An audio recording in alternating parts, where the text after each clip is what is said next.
You finna marry my ex, whatever. Let's go sit down and catch a beer, get a beer, let's have a conversation. You know, I'm not gonna tell you, oh, you better watch out for her. Does that? No. Let's talk as men.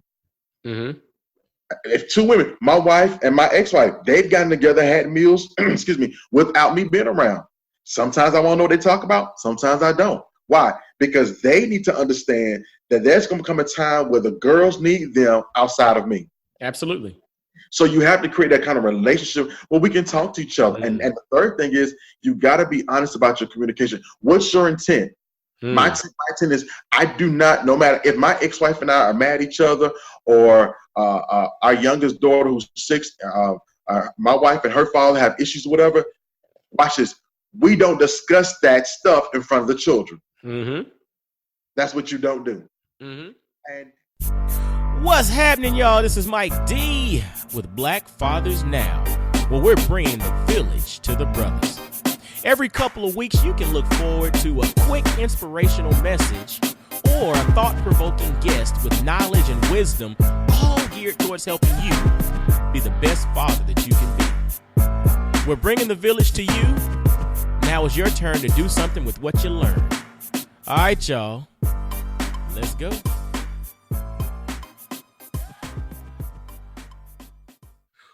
What's going on, fellas? This is Mike D with Black Fathers Now. And yo, dig this, man. We got an awesome episode coming down for you today. And I'm going to tell you, it's kind of funny. We had some technical difficulties a minute ago. And so, you know, we were started the interview and things were kind of getting jumbled. So we had to shut it down and do it all over again. And, you know, I was kind of getting on this brother a little bit because he was wearing a cutoff shirt on the interview, which I'm cool with. Sometimes I have a cutoff on, but he's a pastor. And I was just like, he was trying to embody his, you know, his younger version of TD Jakes, trying to relate to the, to the younger folks, trying to be cool. Like he just went to the gym, you know, and did his Bible study. And so you try to connect to the people. But anyway, ladies and gentlemen, because I know ladies are listening too, we got my man, Bishop Marshall Mabry, on the line today. Marshall's originally from Atlanta. He went to Mercer University, where he pledged Alpha Phi Alpha Fraternity Incorporated. We'll talk about that later. He's a senior pastor at Tremont Temple Baptist Church in Macon, CEO of the Mabry Group, and he's the author of this book, this new book that dropped called B is for Blended, in which he really addresses and talks about his journey with a blended family or having a blended family. And so, fellas in the Black Fathers Now family and the ladies listening too, let's welcome my man, my friend, Bishop Marshall Mabry. What's up, brother? You know, you ain't had to throw me on the bus like that, Mike. You know, you ain't got to be driving the bus ministry all day, every day. I mean, I've known you for a long time. Don't be the petty president all day, every day, bro. I thought we've evolved past that, man. We doing better.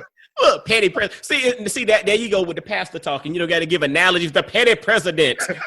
Look, I'm bus driver, analogies and everything. You know, I'm working on these shoulders. You know, they ain't ready for the gun show. I'm trying to get big swole like you do.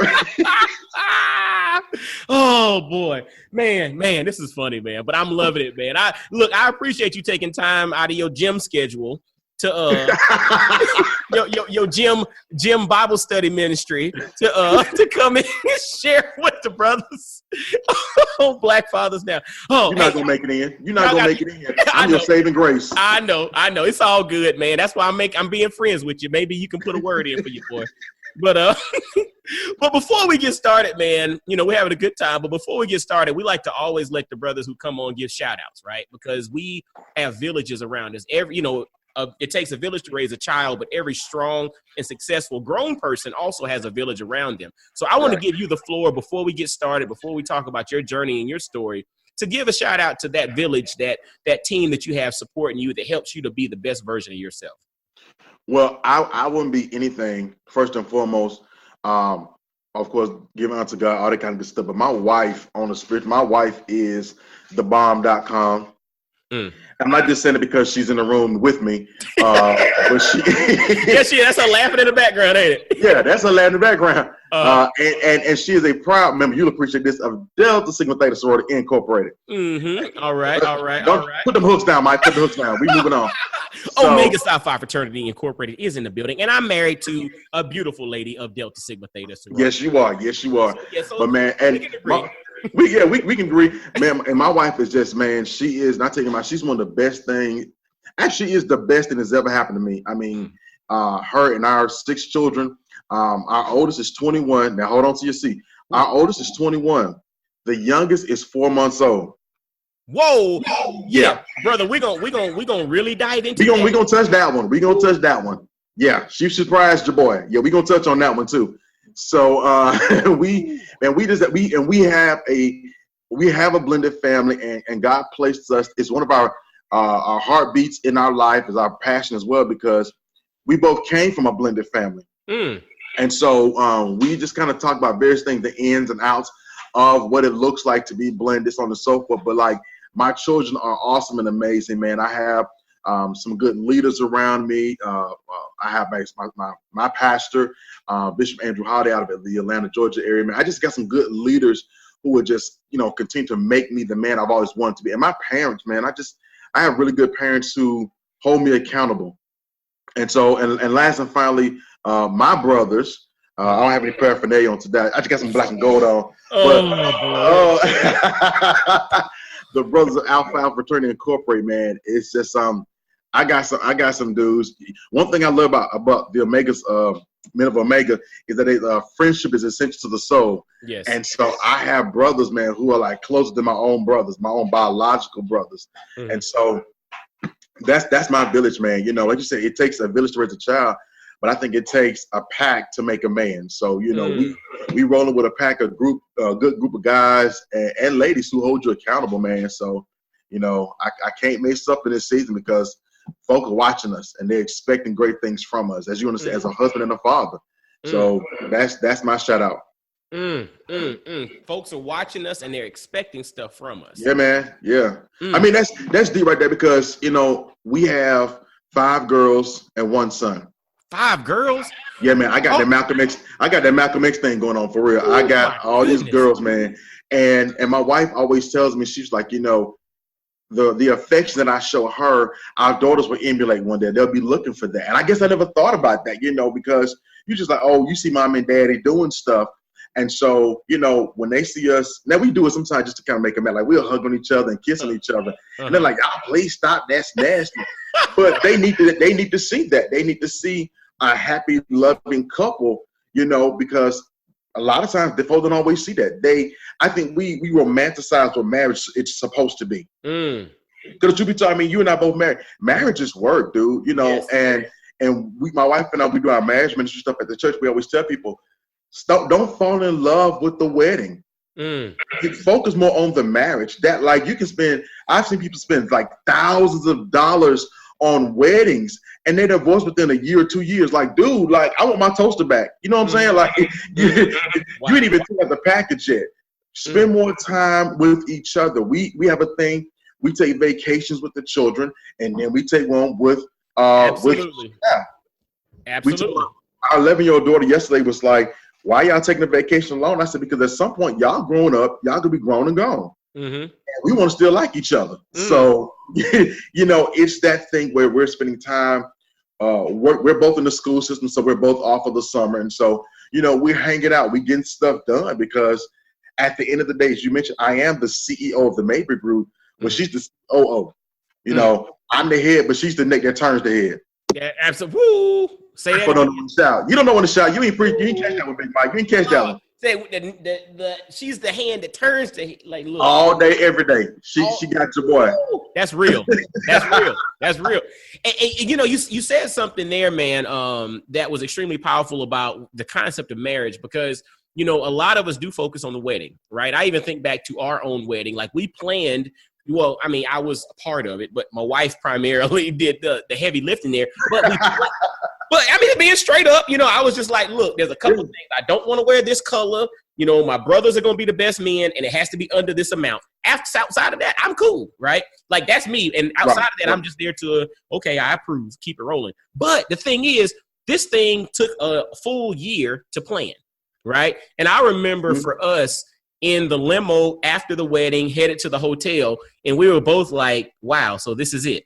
We did all of this planning for this, 30 minutes. Yeah, this 30-minute ceremony and this 2.5-hour reception, and now we're in the in the limo headed to the hotel, and we're like, wow, like, it's over. All that stuff we planned is done. And so, to your point, what's next is the marriage, the thing that you're really there to do. And so, I like the fact that you mentioned that that's something that we need to kind of put out front. And I'm gonna share something here. I built a relationship with a guy, a really good friend of mine, and he's originally from India, and he's of a different generation as well. So he's definitely one of our elders, so to speak, from an age perspective. But he was married under the auspice or under the arranged marriage scenario. And one of the things that I learned with that was, he mentioned that their relationship starts first with responsibility, and then they learn how to love. So all the things, all these characteristics, all these lineups that their parents and uncles and aunts and stuff do to set them up, they get those things in order. They first start with the level of responsibility. Then on the back end, they learn how to love. Whereas our system is we become googly-eyed and infatuated and, dog, she that thing. We fall in love, we get infatuated, and then we think about are we going to take it serious? We're going to take it to the next level. Are we going to start planning? Are we going to start, building a future together? It's like completely reversed. And so to that point is, it's challenging because maybe at times what we do is we then get blinded by all the stuff that catches our attention that got us, our neck turning from the jump. But then are we prepared for the responsibility part? And we don't spend as much time on that. And that's what leads to a lot of the challenges that we all face because we're all flawed. Right. Well, I always look at, and I have some friends who are part of that same culture as well. And one of the smooth things that I love about them is that they make sure that the family is involved and invested to make sure that your marriage is successful. They make sure that you're able to take care of her and she, financially, and she can take care of you as a good wife and help me, so on and so forth, because they understand there's a balance in order to make that marriage work. Like you said, we can fall in love later on, and we all say all the time, falling in love is easy. Staying in love, that's hard work. I'm gonna tell you, and what's even powerful about that, like, from a spiritual perspective or from the Christian perspective, we think about the concept of equally yoked, right? And usually we stop with the spiritual equal yoking, right? Like we both believe the same thing. Okay, that's it, right? Whereas when I was talking to him, he was diving into it from the standpoint of, yes, they start with the religious, making sure they're on the same page, but he was like, the history of their family. Do they come from a similar background? Socioeconomically, are they somewhat in the same level? Do they have somewhat similar education? Do they have similar goals? Like, it's this whole SWOT analysis, so to speak, that's done on the back end to compare one to the other to then weed out who is potential. And then they start weeding out from that process as to who they should go forward with. And it's just interesting. Again, I'm not advocating that we need to go to arranged marriages, even though I will say this. When my wife and I encounter folks with, kids that are about our kids' age, I'm not above, creating some planned collisions as our kids. We talked about it. I'm 100%. Yes. People laugh. My wife, they laugh at us. We like, oh no, because here's my thing.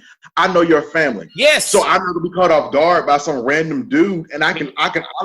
Okay, I grew up in a generation. My grandparents both still alive. They were still married until the day they died. I mean, I think collectively both grandparents were married over like 100. 50 on one side, 52 on another, a long period of time. Here's the thing. My grandmother did something. She would always say, as a young lady who I'm dating, who are your people?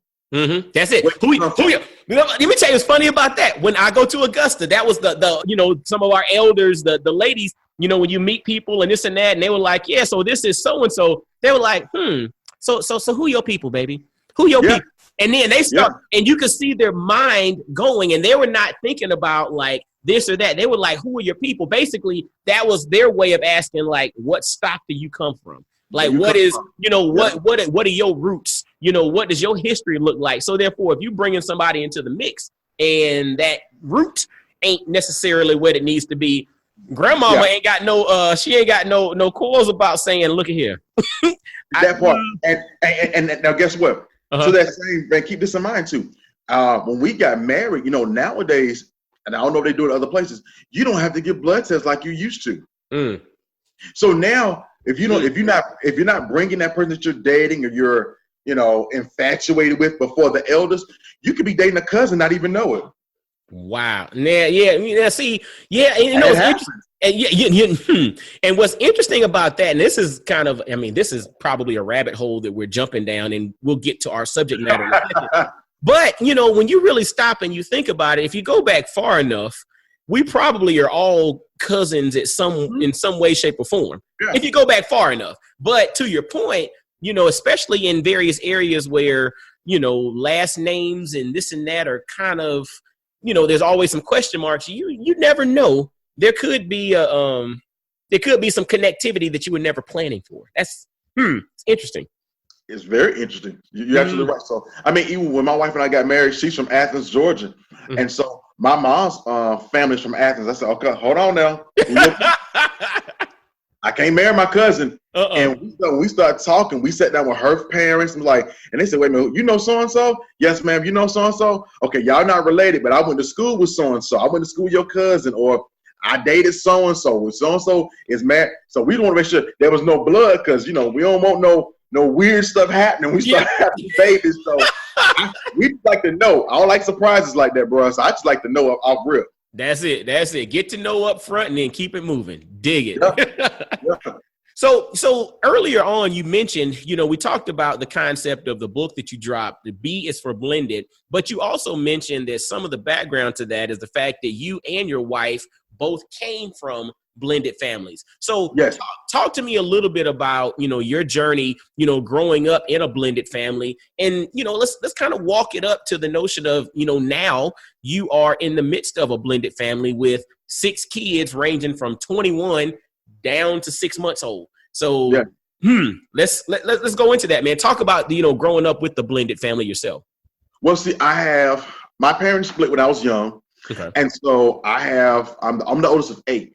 Now, within that 8, I have a half sister and I have step brothers. Okay. But see, the way they raised us, we never internalized or really used that concept of step brother or step sister. It was always my brother, my sister. Primarily because we all have the same last name.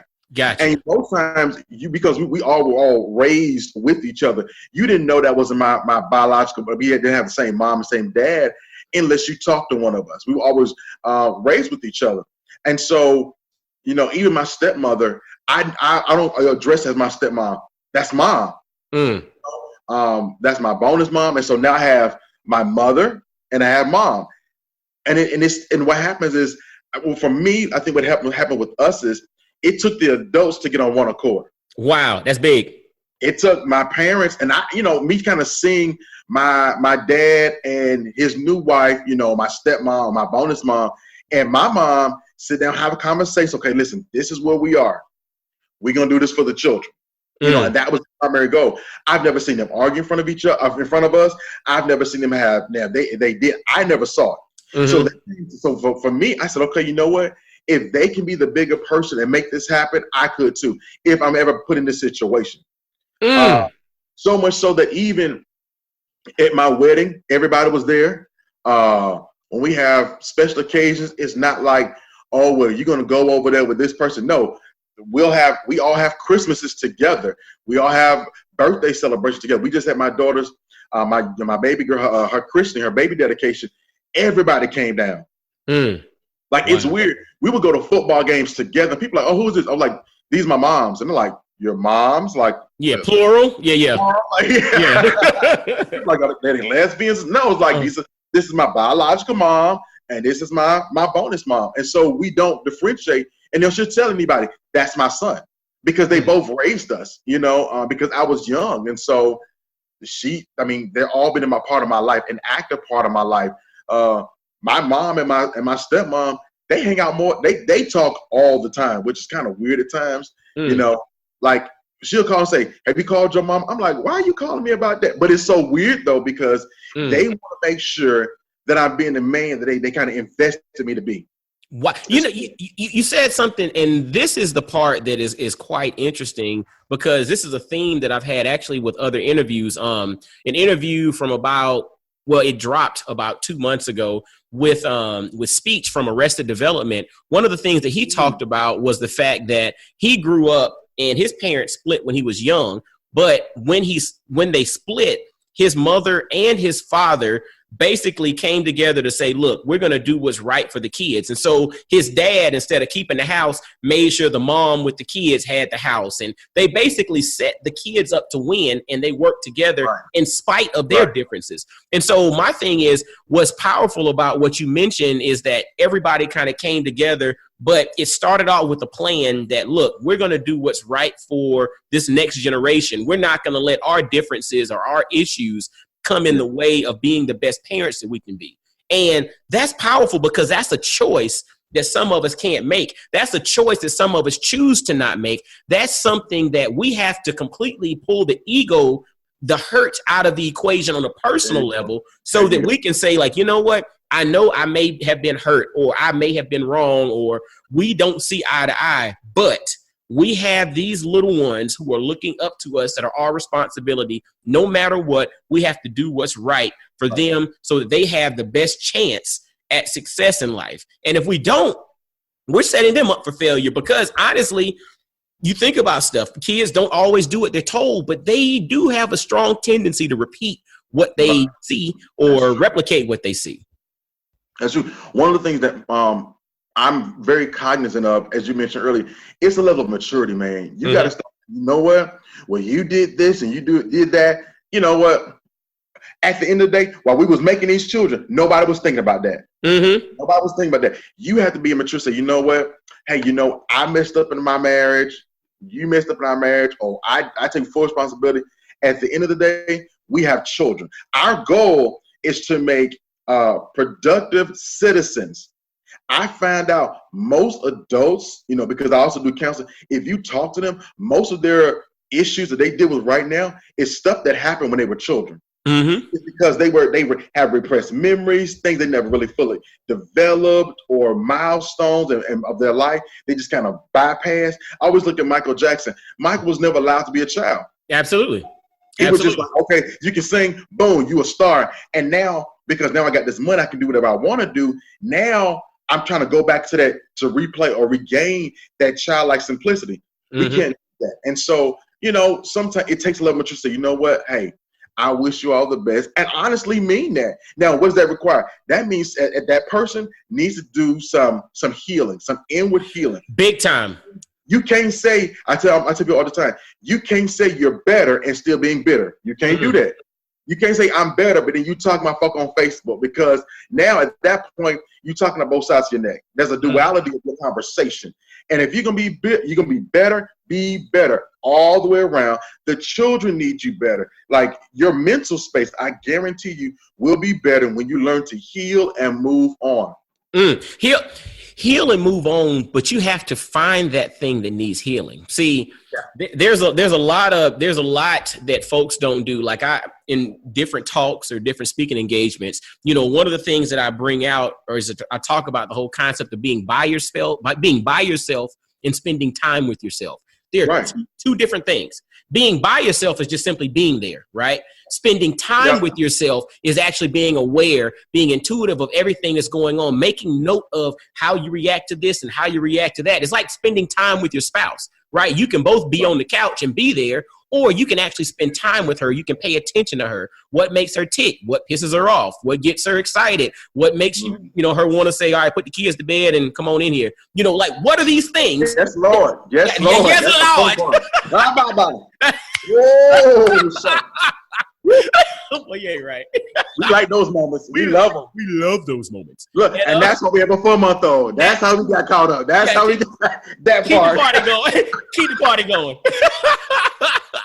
but the thing, boy, you a trip. But the funny thing is, though, it's like, but we don't do that with ourselves. We do that with other people. We learn the nuances of others. We don't do that with ourselves. And to your point, to heal, we have to do that thing. We have to spend time with ourselves to uncover that thing. Because what I've also realized is like in like health or the body, a lot of the things that we see or a lot of the things that we experience from like a negative health perspective are all symptoms.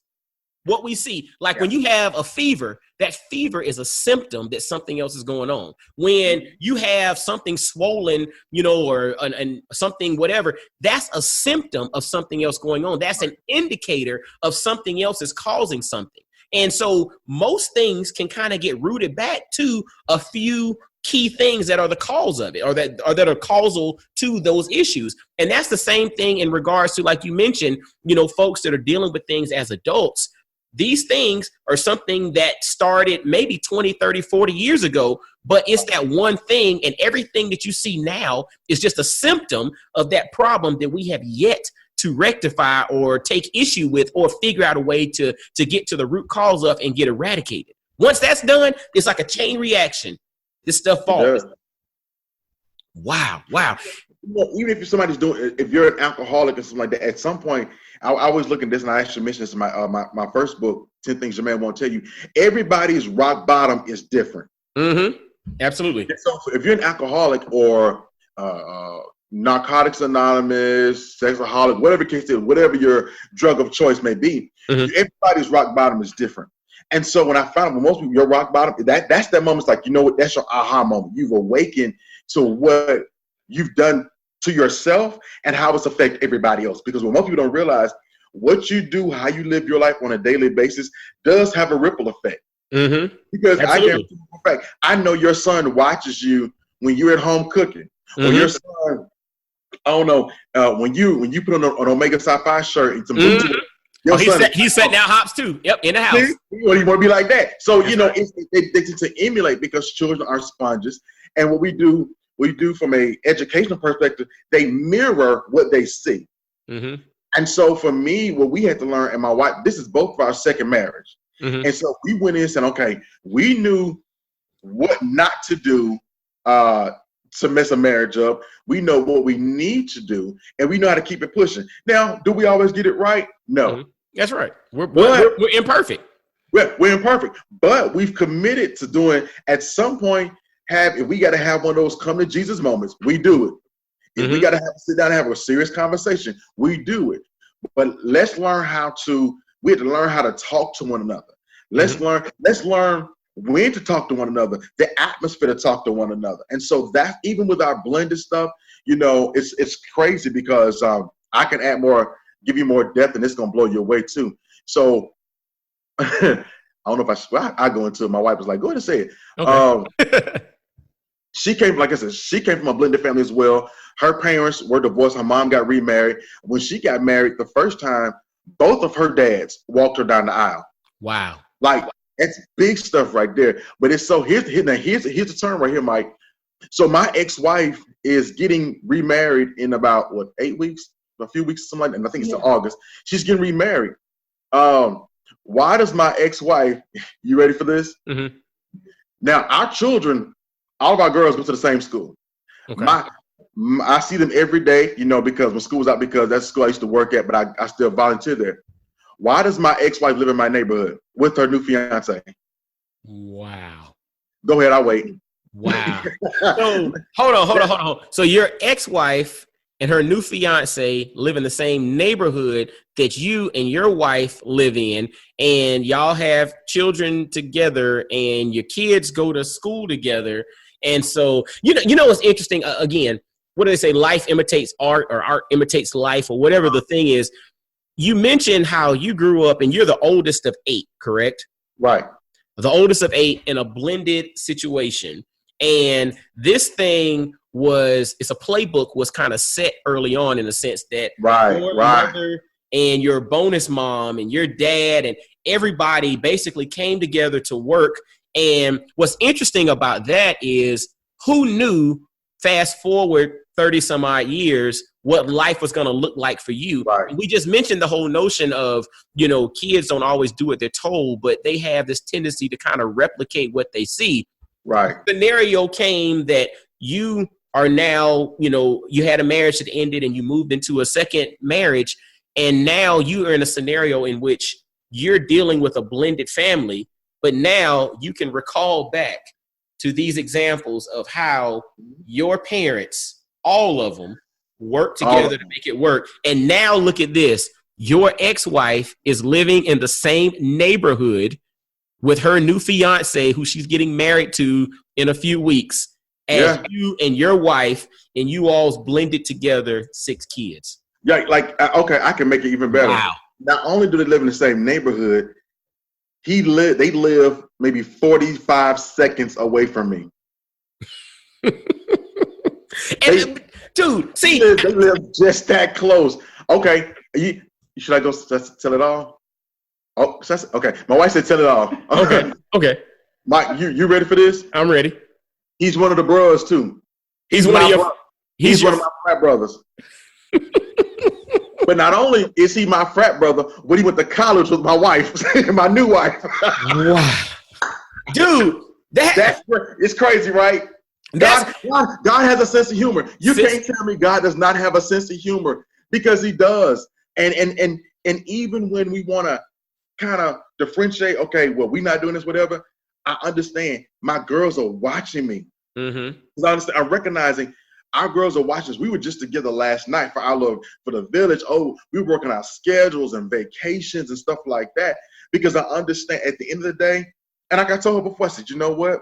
We've had to have conversations in front of the new people. Say, listen, it didn't work out with us. We still got babies. Mm-hmm. So we're going to be there at graduations. We were there. We're going to be there at birthday parties. Been there, done that. It's not like, well, I'm going to get my feelings and I'm going to have my own separate party.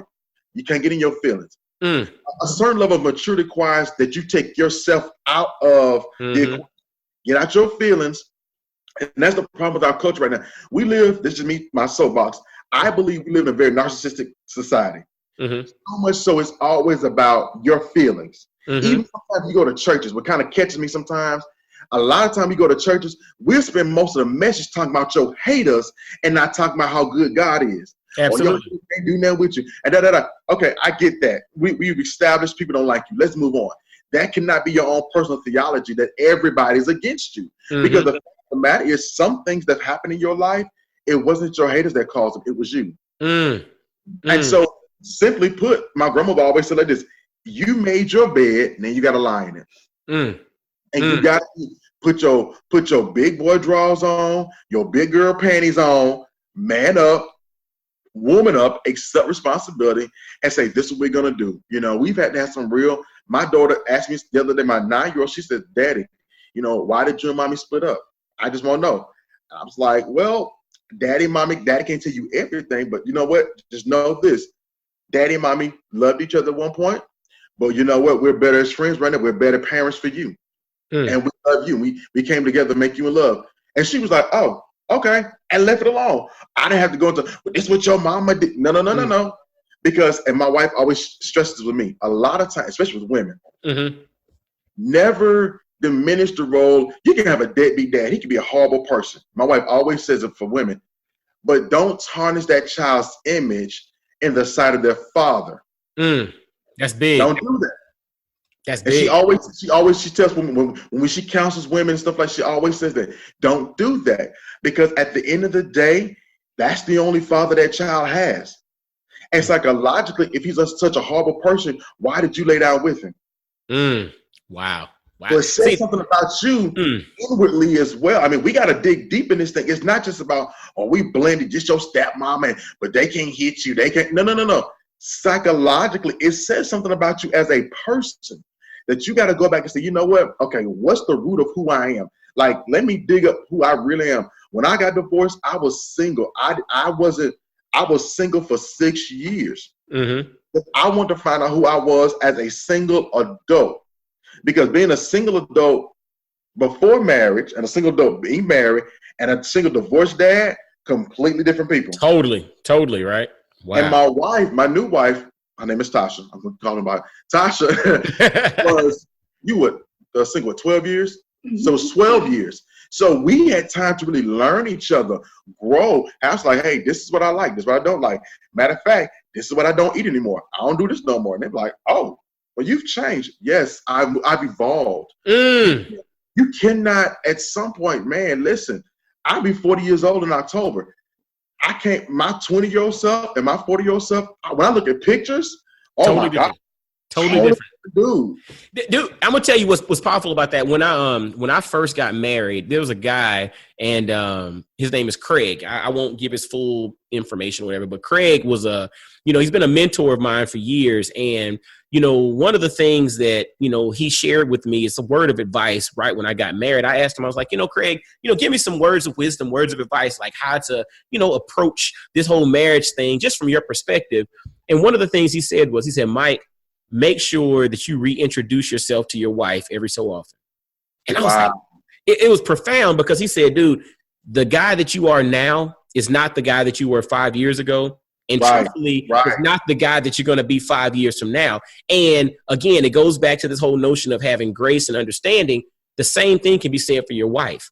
That one that you married when she was this age, a few years later with multiple kids and all of that, she has different interests, different things she likes, different things she doesn't like. The stuff that she used to, it used to be like, okay, put the kids to bed, let's go, is stuff that's like, brother, leave me alone. It's just like you have to, but you got to be attuned to that. And we have to both be honest about reintroducing ourselves to our spouse on a very regular basis, because the man that I am now, and, you turned 40 this year, I turned 40 this year as well. The man that I am is almost 40 is not the brother that I was at 26, and so we have to be mindful of that, but she's not the same either. And so we have to give each other grace, but then be honest and put that out front and understand that, the only constant is change. We're going to change. Right. I mean, the stuff that, I'm going to tell you what's even interesting when you think about, we're talking about on a human level, like as people, but think about like technology. I was thinking about this the other day, and I did an episode not too long ago on it. When I went to college in 1998, I didn't have a cell phone. I didn't get my first cell phone until my sophomore year in college in 1999. I didn't send my first text message probably until either late 1999 or the year 2000, right? Wow. You stop and you think about that. It's 2019 now. But you think about how fast things have evolved. Things like Facebook. Facebook wasn't invented until 2004. People don't realize the iPhone didn't come out until 2007. The iPad didn't come out until 2010. Look at how pervasive this stuff is. And most of these innovations have happened in the last 10 years. Think social media. Think about that. Think about we're sharing this.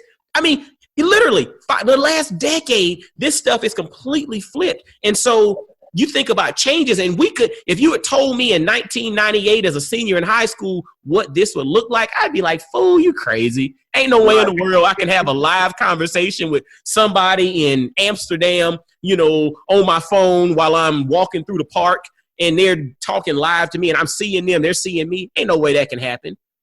Right. And think about this. It was stuff that we always thought like, oh, that's the Jetsons, oh, that's the future. It's going to be like the year 2045 and it happened. That was 10 years. Mm-hmm. Like you said, I remember when Facebook was introduced and you had to have a college account to get on Facebook. Yes. Yes. I remember in the era where MySpace was the big deal, and everybody started with that one friend. Everybody started with Tom. or College Crib, or what? Black Planet, all that stuff. AOL Instant Messenger. Now we just dated ourselves because, man, here's the funny thing. When I first met you, we both had hair, so that's another thing right there. Follically challenged, brother. I love it. So, man, it causes you to just really like reassess who you were, man. I'll be honest with you. And I love being transparent with people. We do this with our marriage ministry all the time. I was pastoring and I was going through a divorce. Mm-hmm. Like my journey to the point where even now that I'm in the educational system, I never wanted to be in the classroom. I was like, no, I don't like people's kids. I don't want to be in the classroom like that. Dude, I love it. Mm-hmm. I'm loving it. Because now I'm starting to notice. Hold on one second, okay? All right. You about to leave, baby?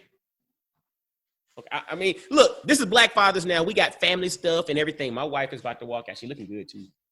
Give me a shout. Give me sugars. Y'all got a shot of Maisha Dorsey. That's my lady. But anyway, have a good day, baby. All right, love you. But yeah, so yeah, okay, we're good. So yeah, so back to what you were saying in regards to just the whole notion of transparency. And you said you were going through the divorce while you were currently pastoring the church. Yeah, man. It was because we tried to make some things happen, and I'm sitting there like I didn't know how to. I started preaching when I was 17 years old. Mm-hmm. So you're telling me that all the years I preached and I counseled and I loved on people, and now here I am, the pastor, and I'm going through a situation, and I didn't know how to find my way through this. Because not only was it me on the line, and the funny thing was people don't recognize when you're going through stuff, especially in your marriage, you got to be careful who you talk to. Yes, big time. You got to be very, very careful who you talk to, because some people will give you bad advice. And I learned, stop listening to people who've never been in your shoes. They don't know anything about how to walk your journey. And so, man, I honestly took some time to say, you know what, let me fall back, because my pastor always said this. He said, son, you're bleeding on the sheep. And because I was so wounded and so hurt that my sheep started to show the signs of what I was going through, man. And I took time to heal. I took time to just kind of focus on myself mentally. I started writing.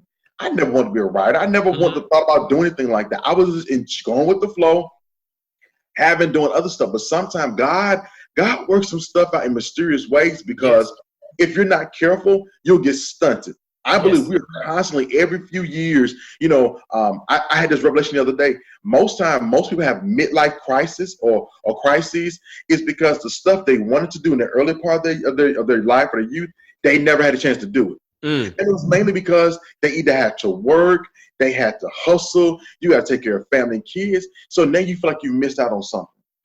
You said something, and this is interesting because I challenge folks when I do coaching and all that kind of stuff, and we talk about life. And one of the things that's interesting when you start talking to someone and they start giving you their goals, a lot of times folks will give you, the typical, I want to be a millionaire by 30, and I want to be married by 35, and I want to have this by that number and that by this number, and this is my number ultimately that I want. And then when you let them go through and talk about it, but then you come back on the back end and you say, well, what's so important about 30? What's so important about 35? What's so important about 40? Why is it that, this is the time frame that you set? And 99% of folks, when you really break that down, those numbers are just arbitrary numbers. It just sounds good. I just pulled, 30 out of the hat, and 30 sounds good for me to be at this place financially, and 35 for this. And it's an arbitrary number. And so what happens when at 30, you don't hit that arbitrary number goal that you set for yourself? Then you start having these, I'm questioning myself and my abilities and my this and my that. And you're questioning things that really aren't rooted in anything, because you put this goal there that really wasn't because of any specific reason.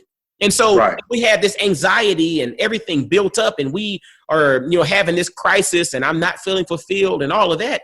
A lot of times it's because we've set these goals or these parameters that aren't rooted in anything. Right. Yeah, you know what? I remember talking to myself at 35 and 30. Oh, I'm going to do this. I'm going to do that. I'm going to have this PhD by the time I'm 32. I'm going to do this and the other. I'm 40. Still don't have it. But guess what? I've learned amassing stuff and amassing things, they're only temporal. They make you feel good at that moment, because just like you said, they sound good at that moment, but a lot of stuff gets outdated anyway.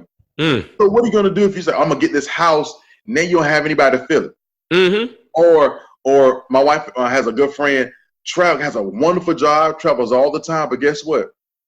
Has no real social life. But you've gotten to the pinnacle of your career because you sacrificed your social life for your career. But if you don't have anything else, you don't know how to socialize with anybody else. You don't have a man, boo, babe, what do you want to call it? You don't have any of that. And so for me, I've got to a point in my life where if I can have peace, oh man, I'm happy with that. We don't have to have elaborate vacations. I said, I'm going to travel the world. Man, we took our kids to Clearwater Beach, Florida. I had a ball. That's we don't have huge passports. Now, we're going to go someplace like that, but the fact that my family is happy, seeing my children smile and enjoy themselves, that lets me know that as a husband and a father, that did something to me. You know, when my children can give me something on my birthday or Father's Day, and they give me things that I like. Don't give me, like you said, the arbitrary necktie because I wear ties every day. My children, they gave me some happy socks because I love happy socks. And my daughter gave me one with a little piece of sushi on it because they know I love sushi. I was like, y'all paid attention. That kind of stuff lets me know they're watching. And so we're growing in grace, and we're raising young adults, and we're raising productive citizens. Guess what? Okay, let's put it like this. Most of the folk that we dated back in the day is not until the Bible says that matters of the heart come out of the mouth. Mm-hmm. So a lot of times you don't know somebody's a little off or a little fine-tuned, a little tweaked or whatever until they start speaking. Most of the people, the men and women that you dated back in the day, it wasn't until you spent time with them, you talked to them, until you realize, you really start to listen what's coming out of their mouth. You find out, you know what? Yeah, I don't like you. Like, we're not gelling because something inside of you, we're not speaking on the same level. We're not on the same caliber. And that's when we talk about being equally yoked. It's not always about spirituality. Like, where are you emotionally? Where are you mentally? Like, what are your long set goals? Like, can we enjoy each other? Can we just act? Can we be silly with each other and just have a good time, be goofy without you looking down your nose and, well, we don't act like that. That has to be a level. We can just learn to laugh and stuff. My wife and I were up at 4 o'clock this morning because of the baby. And we should have gone back to sleep. But we were just up talking. And enjoying each other. Now, I don't mean like that. We weren't joining to like that, Mike. But we were just, but we were just up laughing, just talking about stuff. I love that we can spend time with each other. We go out to lunch. We go get ice cream, and we do stuff without the children. And that's where to create a life together. We're on this journey with each other. She'll tell me all the time. You taking a break? Okay. I don't even argue no more. I understand. She tell me in a minute, you're not going to die and leave me with all these children. I said, yes, ma'am. That's right. I understand. I'm not going to fight her on that. Why? She has my best interest at heart. And when you look at relationships and blended families, you got to figure out, you know what? What's my takeaway? What's my non-negotiable? Some stuff I'm not going to negotiate by having peace in my house. That's a non-negotiable. I'm going to have peace. If I don't, you're not welcome in my house. We've told people, if you cannot come and bring peace in this house, you can't come here. You got to go. That's right. We'll hang out at Starbucks. I'll meet you on the corner. You cannot bring chaos to my house. You just can't. Friend, family, whatever. We've done that because that's important to us. So, and it's important to our children.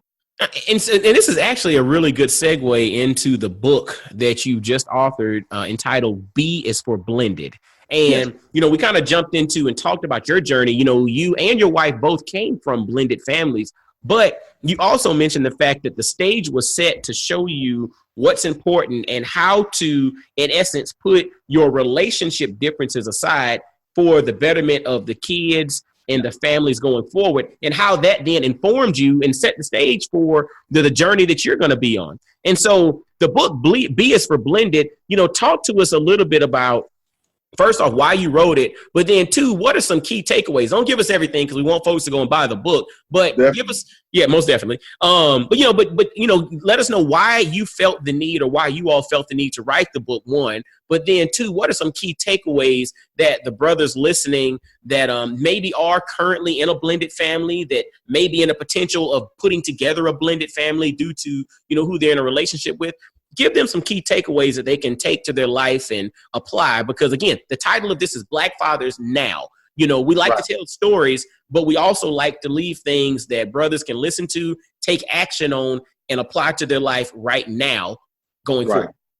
I'm going to give you some practical and pragmatic, takeaways with that. I wrote the book because, as I said before, my wife and I are both in education, and I've been in the classroom every single day with children.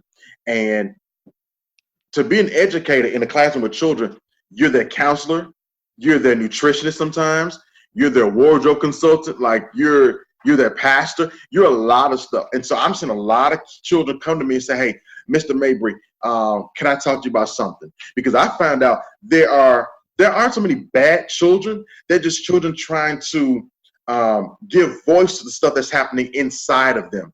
They're trying to, decipher why is mom and daddy arguing, or daddy was here, but he's not here anymore. So the grades start to slip. And the first question you always ask is, anything different at home? Yep. And a parent always say, well, his dad and I are not together, or, we're going through some stuff and this, that, and the other. Well, once again, that child hears that. And so because they don't know how to internalize and give voice to their feelings, or saying, mommy and daddy, stop, because we're quick to tell children, stay in the child's place. They got anger and angst going on somewhere, because we forget children are people too. They're little people, but they're people too. Absolutely. And they have emotions. So I was sitting in class one day with a young man, and he says, in two separate occurrences, a young man says, hey, my parents aren't together anymore. My mom has a girlfriend. And I was like, oh, wow. Okay.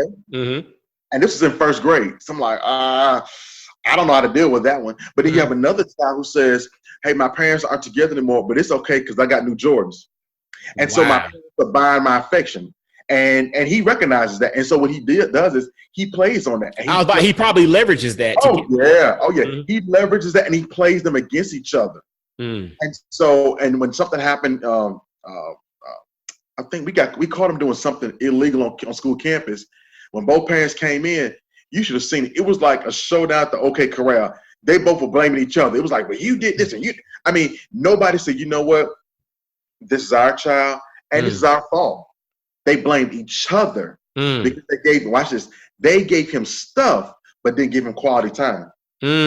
Nobody sat down and said, listen, mom is not going to be here anymore. Daddy's moving on. Daddy's moving down the street, whatever the case may be. It was daddy coming home and say, hey, I got to go. Your mama tripping. And he's gone. Well, wait a minute. I got questions. You just leave me high and dry, and I don't know what's going on. But all of a sudden, I see daddy every other weekend. I got a pair of new Jordans. Or I got a fresh haircut and stuff like that. You're like, to your point earlier, you're not handling my issue.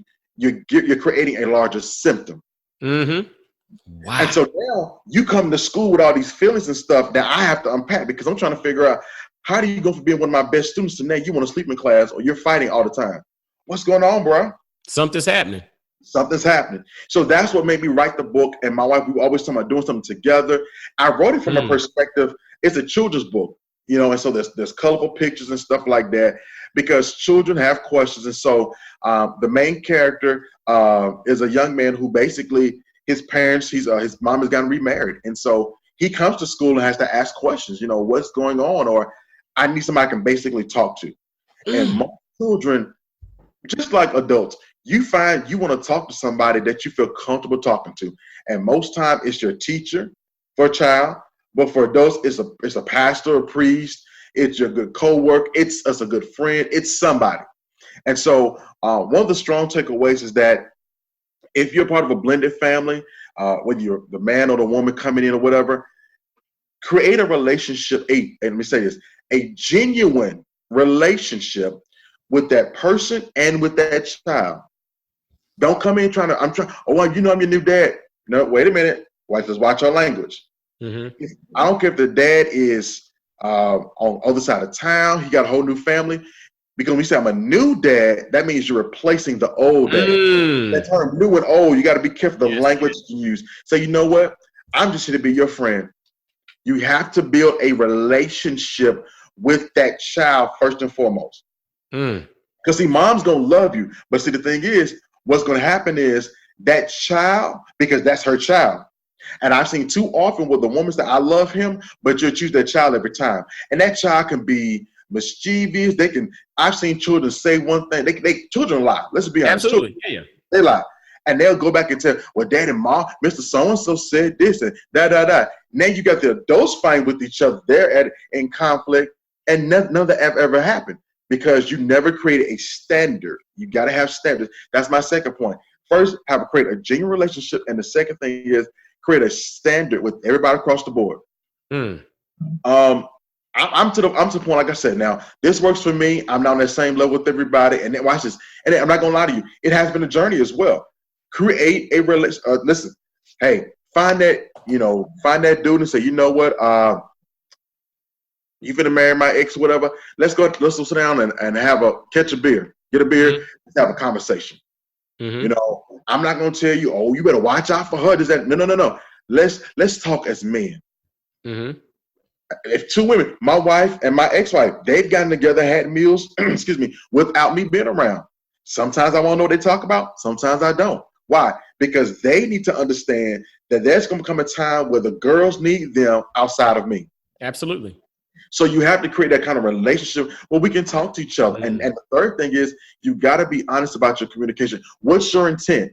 My intent is I do not, no matter if my ex-wife and I are mad at each other, or our youngest daughter who's 6, my wife and her father have issues or whatever, watch this. We don't discuss that stuff in front of the children. Mm-hmm. That's what you don't do. Mm-hmm. And when nothing we don't do, we don't discuss it on social media. That's right. Reason, as grown folk, and I use my air quotes, and I use my grown folk, we old enough to know better. We're not millennials. Our generation, we're more like Gen Xers.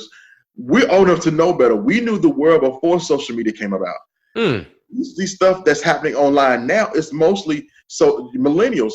I'm too old to be fussing on Facebook with somebody. I got a whole mortgage, loans. We got Sally Mae. I can't be hanging out. I got to go work the next. I got to be up at 6 o'clock in the morning. Some stuff that mature grown people do, because being grown is not a chronological number. Being grown is a state of mind. Absolutely. Being grown is that, I've developed a certain place and I know how to handle my business. That's what being grown is. Absolutely. And so you do what you got to do to make sure that child is taken care of across the board. If you're on child support, take care of your child support. Do what you got to do or work something out. Because what's going to happen is you create contention. And I'm going to just throw this in there because it's my wife's favorite term. She always says all the time. Don't be to a point where you've resolved issues with somebody, but the folk around you haven't. Because let's take, for example, you and your wife could have had an argument. Your wife going off, let me tell my mom what Mike did, and blah, blah, blah, blah, blah. You done came home, y'all done smooth everything over. You done rubbed her feet, you done kissed your head, whatever y'all do. That's nasty. But anyway, whatever y'all do. You ain't right, man. Whatever. I see y'all got beautiful children, so whatever y'all been doing, keep it up. Anyway. So now y'all smooth, but then when you see mom-in-law, she looking at you cross-eyed and sideways. Why? Because you've invited people into your area that don't understand what y'all got going on. And that is big. The whole notion of inviting people into a situation that their situation is kind of, and again, you mentioned the notion of social media being utilized now because it's available to us. But we even though we may have come from a generation prior to social media and we remember it before, the same stuff used to happen before social media. But it would just be at the barbershop or, with so-and-so who is kind of like the character of Walona from Good Times. You tell that one, then everybody knows. And everybody know, right. That's right. Stuff used to spread around the school or around the yard or whatever. And so, but you one of the things that you mentioned here, a couple of the things that you mentioned really stood out to me. First, B is for Blended is a children's book.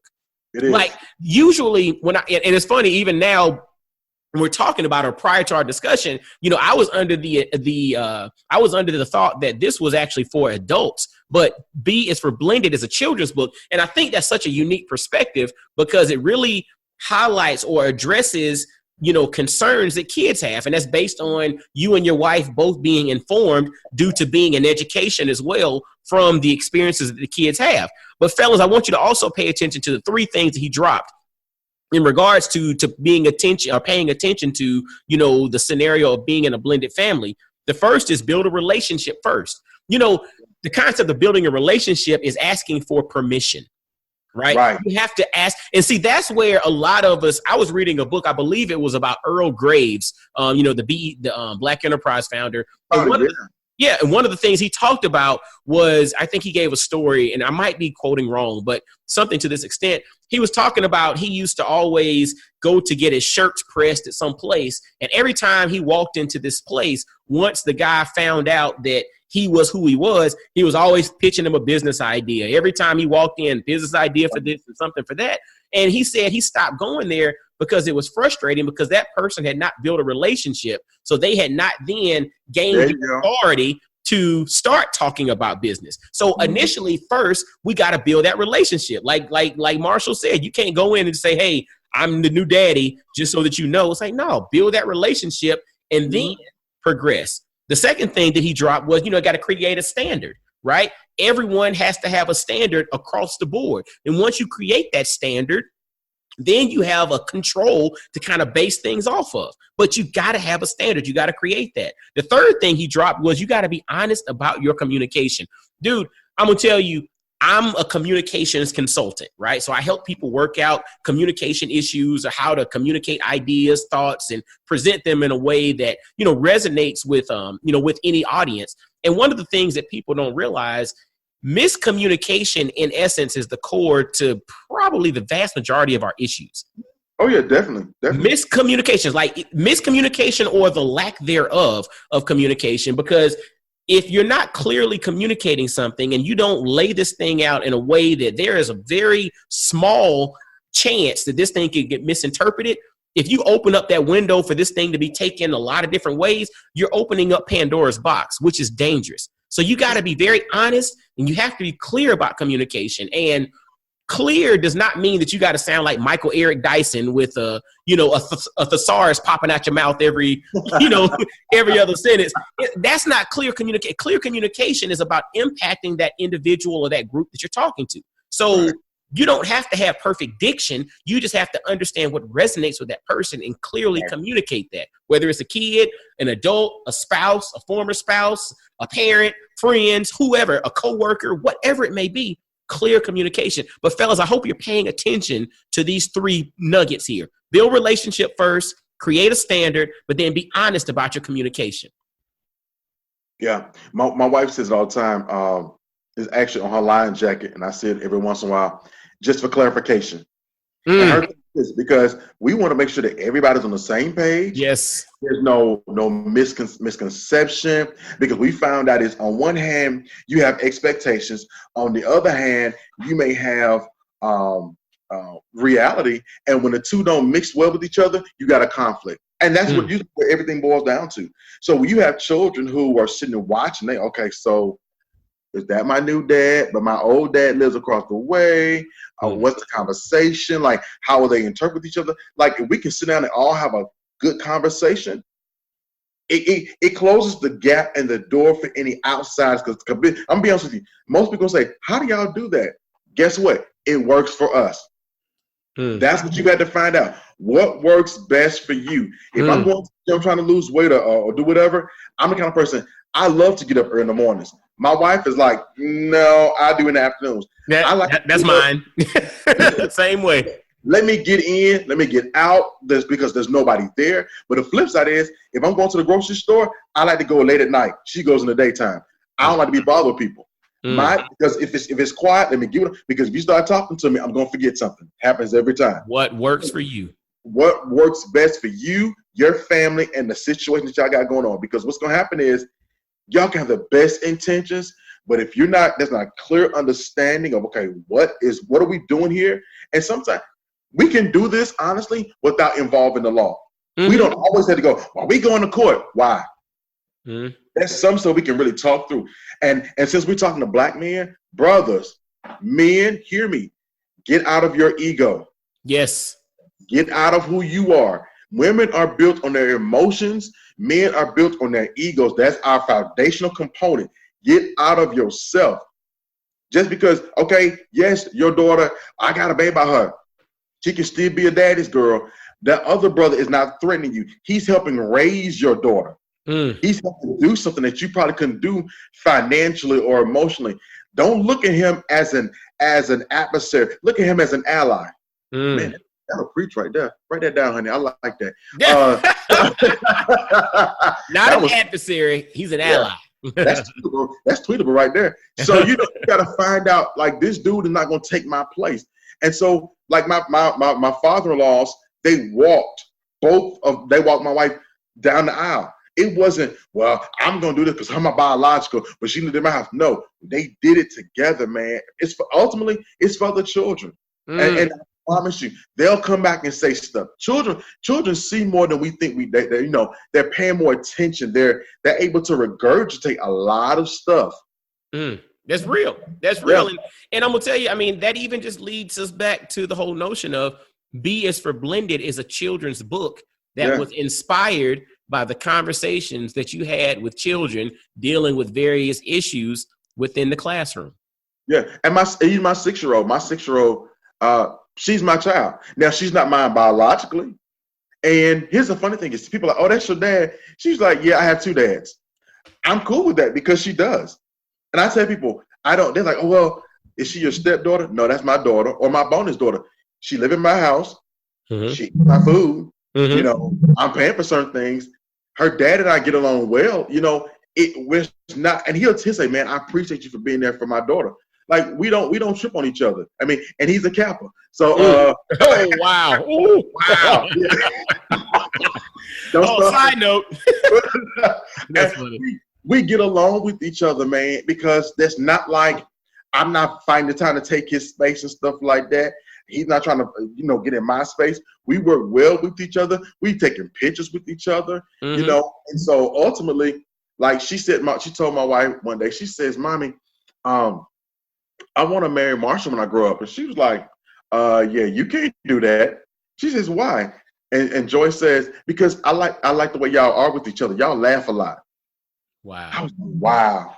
I like the way y'all are. Y'all laugh a lot. Yeah, she's like, y'all always laughing at something or whatever. And we don't, like I said, we think they going to bed or they're not paying us any attention while we're in the kitchen together, but they're watching. So they're that means you better lock the door, brother. I know. She just like walk around every once in a while. Yeah, lock that door, man. Lock that door. Yeah, but you'll be having a discussion you don't want to have yet. So what y'all doing? Oh, that's leapfrog, baby. Leapfrog. Yeah, you watch WWE, that's wrestling. That's wrestling, baby. That's wrestling. Wrestling, baby. Oh, we's wrestling. Mommy's fine, I promise. She's okay. She's okay. Oh man. Oh, dude, like I said, we can literally go all day, and I want people to grab this book. B is for Blended. It's a children's book. So where can folks grab a copy of B is for Blended? It is available on Amazon and able to be downloaded on Kindle as well. Okay, it's on Amazon.com. Now, and then, you're CEO of the Mabry Group. What things do you have going on in regards to that? So, you're senior pastor at Tremont Temple in Macon, CEO of the Mabry Group. Give us a little snapshot of what's going on now, and then also how the brothers listening and the ladies too can get in touch with you and connect and, learn more about what you got going on with, at the church and, as CEO of the Mabry Group. Man, everything that we do with the Mabry Group is mostly consulting. My wife has a background in human resources, and so she's been doing it for a number of years. And so our goal is to kind of help people. We do a lot of coaching as well. And so coaching from the perspective of business consulting, churches, organizations, that kind of thing. We help you find out where your holes right now. Because, sometimes we do with churches. I go into church and find out, what does the neighborhood say about you? What are your members saying about you? Why are you losing money? Where are your holes where you're not being effective? And she's able to do the same thing with companies, because what we always tell people, the moment you have a collective body of individuals together, there's going to be conflict. We just did, matter of fact, we just did a leadership training this past Saturday. We did one together, and watching her, I gave the practical stuff, and she said, okay, she come in after lunch. She's like, okay, well, here's a SWOT analysis.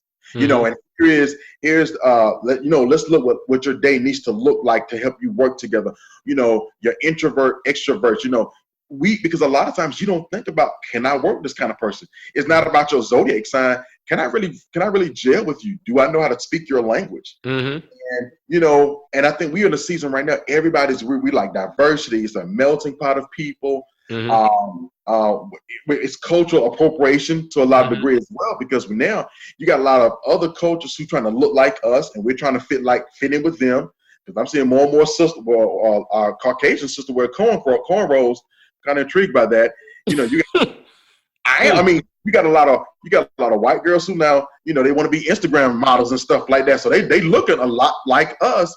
So a lot of that cultural appropriation, some of us are called it culture vultures. It's a lot of us mixing in with each other. So that's what we do, man. We trying to help people, in essence, live your best life, but live in a legal and practical way. Because we want to make sure you're not going to jail for doing some stuff that you shouldn't be doing. Absolutely. Because that was just the way we always did it. And that's what we find out when we go to churches, when we go to companies and organizations, they'll say the same thing. Well, we've always done it this way. That don't mean it was right. Because it could be a way that you did back in like 95, but in 2019, that's illegal. You can't do it that way. Can't do it. So how can folks get in touch with the Mabry Group? You can actually just inbox me directly. I'm on Facebook. Everything is on social media. The church is on Facebook. All forms, Instagram, everybody's it's Tremont Temple Macon, MACON, Tremont Temple Macon. Our website is TremontTempleChurch.org. I'm sorry, .com.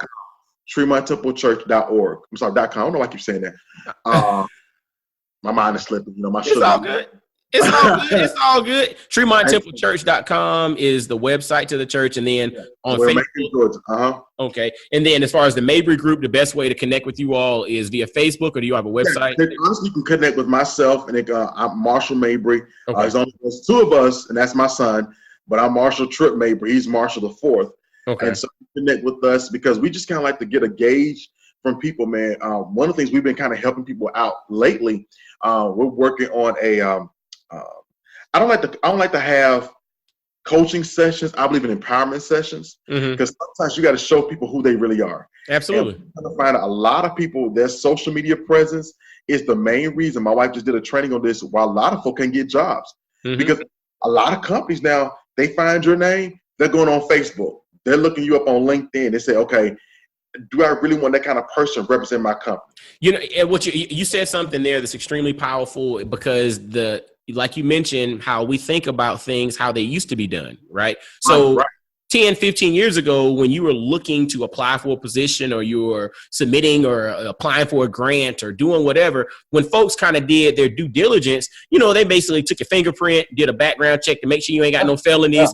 They called your references and you're not going to give them any references and not going to give you a good look. And that was kind of the extent of the background checks. Right. Now, fast forward, if you talk to people in HR, a major component to this background research outside of, the legal stuff or whatever is they do a big swipe of your digital footprint.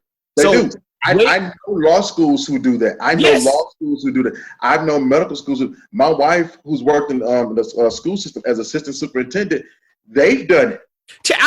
I'll be honest with you, man. Like, if there are brothers that I interview on this podcast that I don't personally know, I do that myself. I do a full social media sweep of who are you? Right. What have you done? What's the stuff you've posted? What things are you involved in? Where can I find you on YouTube, on Facebook, on Twitter, on Instagram, on Snapchat? I'm looking for all of these things because that helps to inform me a little bit about you. And so to your point, if that's what you're putting out there, and people don't realize, even if you delete it, it's still out there. It's still out there. Even if it's a post that, disappears in 30 seconds, somebody can screenshot it, repost it. They can do different things. And so to that point, we have to be mindful of our digital footprint in 2019. So that is really powerful that you're helping some of our seasoned elder folks to look and think that, hey, this stuff really does matter now. They're not just calling your 3 references and checking your job history and checking your fingerprint. They're doing a digital sweep of who you are, and you got to be mindful of what you put out there. And watch this, even as in that same vein, as you said earlier, with our children, they're on social media as well. And dig this. This is the part that, again, you and I are kind of in this in-between phase where we got the first half of our life so far has been without social media. The last half kind of has been. If you're under the age of 12 or 13, you pretty much have grown up 100% in the age of social media. That's all you know. Like, literally, you lead with it. And so they have a different mindset about it because that's all they know. Whereas us, we've seen both sides to the coin. And so we just got to be mindful of it. But fellas, if you're listening and you have some issues in that regard, or you want to kind of dive a little bit deeper, make sure you check out the Mabry Group. And I'll make sure to have Marshall's Facebook link in the show notes so y'all can connect with them. And then also make sure to visit TremontTempleChurch.com to learn more about Tremont Temple Baptist Church, where he is the senior pastor in Macon, Georgia.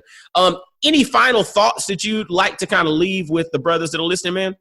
Listen, for brothers, if that's an issue for you, you have an issue with blending. You got, for lack of a better term, baby mama drama, ex-wife drama, whatever the case may be, some other stuff going on. Listen, reach out to me. My wife and I love to be a resource to anybody. I've worked in the penal system. I've worked for child support. You do have legal rights, but there's some things that can be resolved without going to the court and somebody having to pay for it. Your children are watching.